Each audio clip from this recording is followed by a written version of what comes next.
one lesson that I've learned as a coach over all the years is that you just really need to be able to be flexible, because you never know what might come your way. And just as you think, oh, all these years have shown me something, there's a new thing that comes your way. So being flexible. And the second part of that would be to always be willing to continue to learn. Never think you know it all, because sure as you think that, you're in trouble. You really need to keep learning.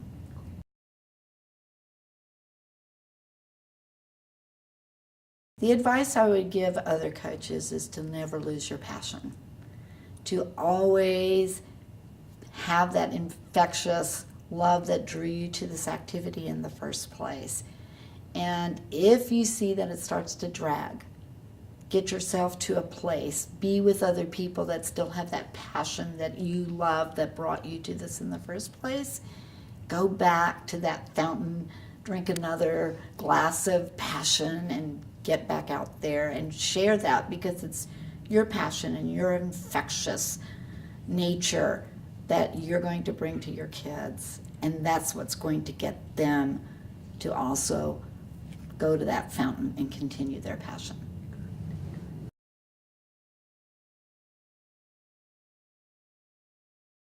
One of the things that I struggled with was when I became a new coach was that there never seemed to be enough hours in my day. I never seemed to know enough. I was always in a confidence crisis.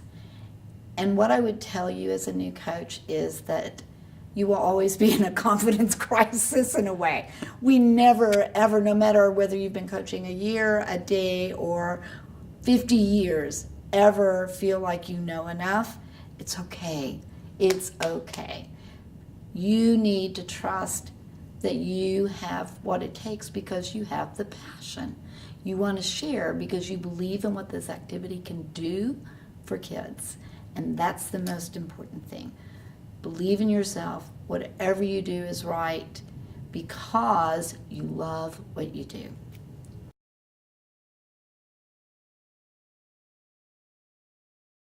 To get buy-in from your administration, there is nothing better than getting at least one of them to accompany you on one of your trips. It is an impossible task sometimes to explain what happens at our competitions. People, first of all, don't believe that we have those kinds of hours. They think of football games, they think of band concerts.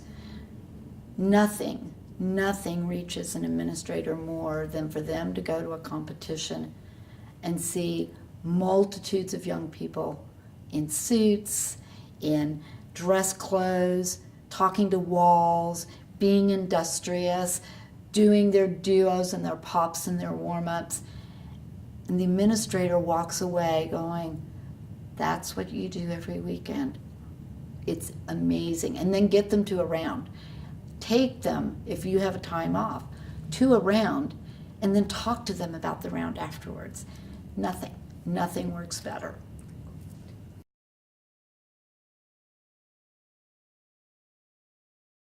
I have 3 top tips for coaching extemp.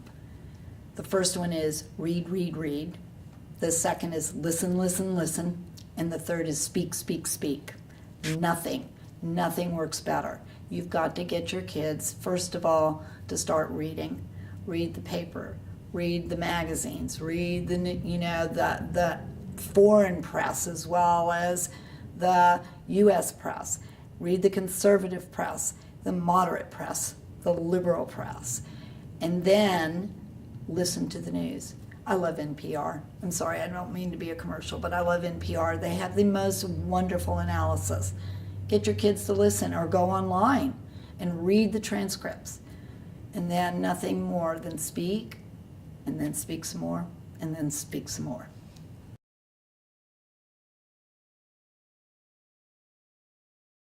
The part of extemp that seems to frighten young people the most is, how do I remember all this material?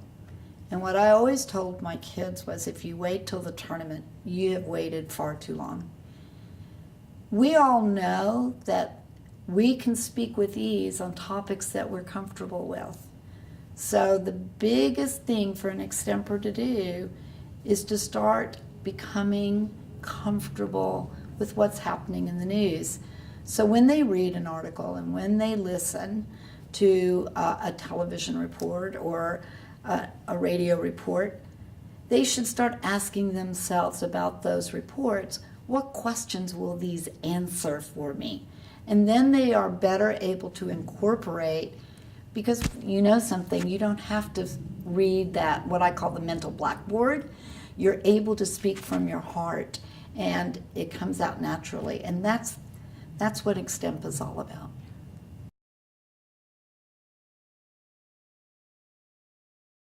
I was never really a strong fundraiser, but for me, the fundraiser always was hosting a tournament. If you can give your community the quality product, people will continue to come back, and it will grow, and it will grow, and it will grow, and there is no way that you can ever raise that kind of money easily that you can with a tournament if it's good product. So you want to make sure that you are having a happy and somewhat healthy coach's lounge. You want to make sure the tournament runs on time as best you can. You want lots of judges, and once you do that, people will start to come back. And when you do that, not only are you helping your own team by raising funds, but you're serving a couple of other purposes. And the second purpose would be the service that you're giving to your community. If none of us host tournaments, we don't have a community anymore. And the third part of that is that it teaches our kids. Get your kids involved in running your tournament. Don't let all of it be done by adults. This is an educational experience. And nothing better for kids to know what's happening on the other side of those rounds that they're competing in. And it also helps with their leadership skills. They're working with adults in a different environment. These are wonderful skills that our kids can get that they can use in other avenues of their life as well.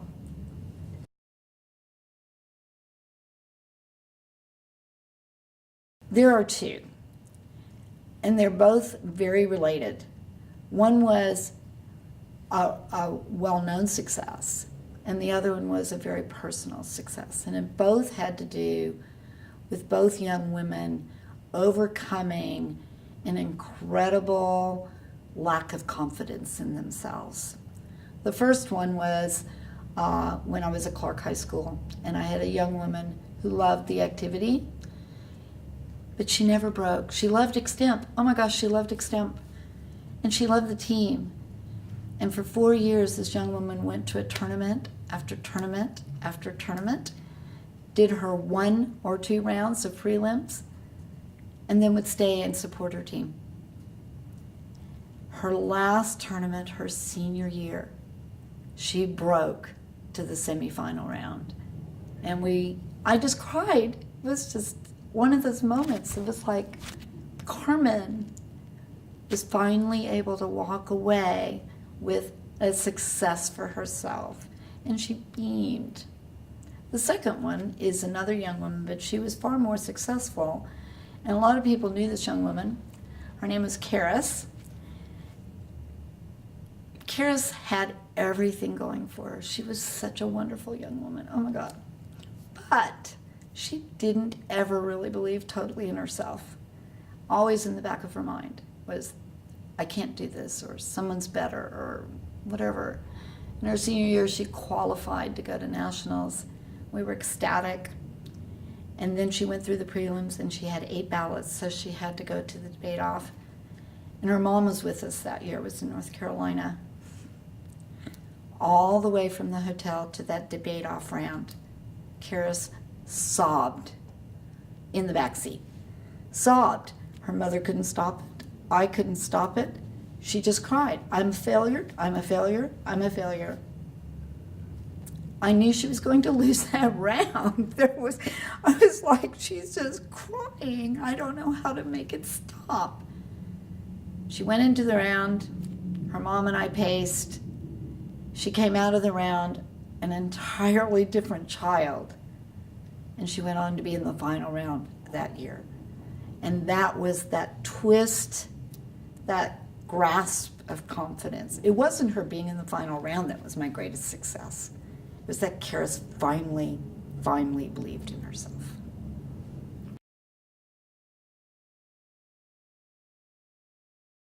There's not been a coach that hasn't influenced me in some way in my career, my entire career.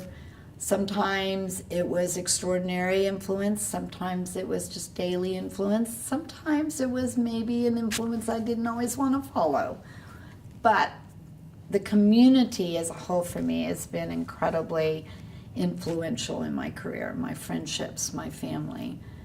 Early on, I had so many mentors, some of whom were just Texas folks, but they meant a great deal to me, and they were leaders in the Texas community. Jean Bowles was one who influenced me greatly. Margot Kendrick, Linda Donnell, these are folks just from the Houston area.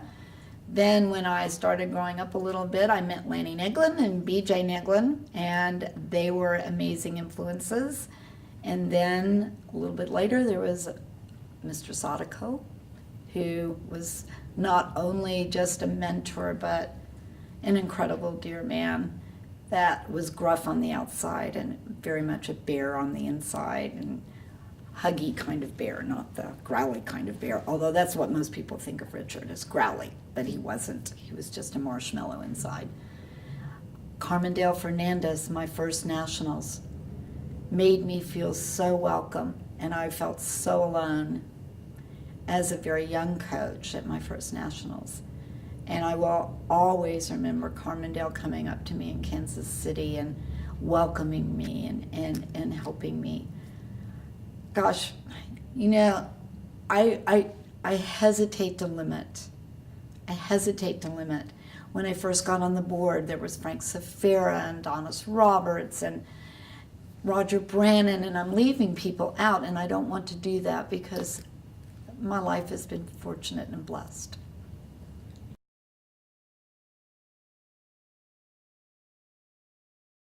You know, there's been a lot of trends in debate, all of the forms of debate.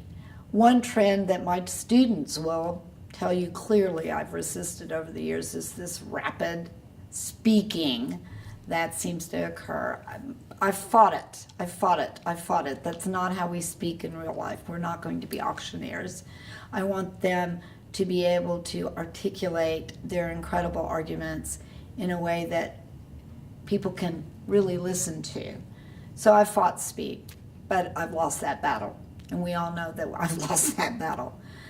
I embrace the trends of innovation and creativity, not always right away. It takes me sometimes a while to accept where our young debaters' minds want to go.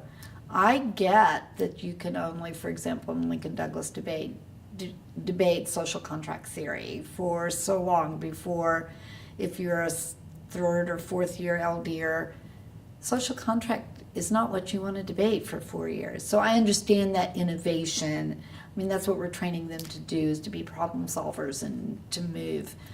But sometimes I fight where those innovations go.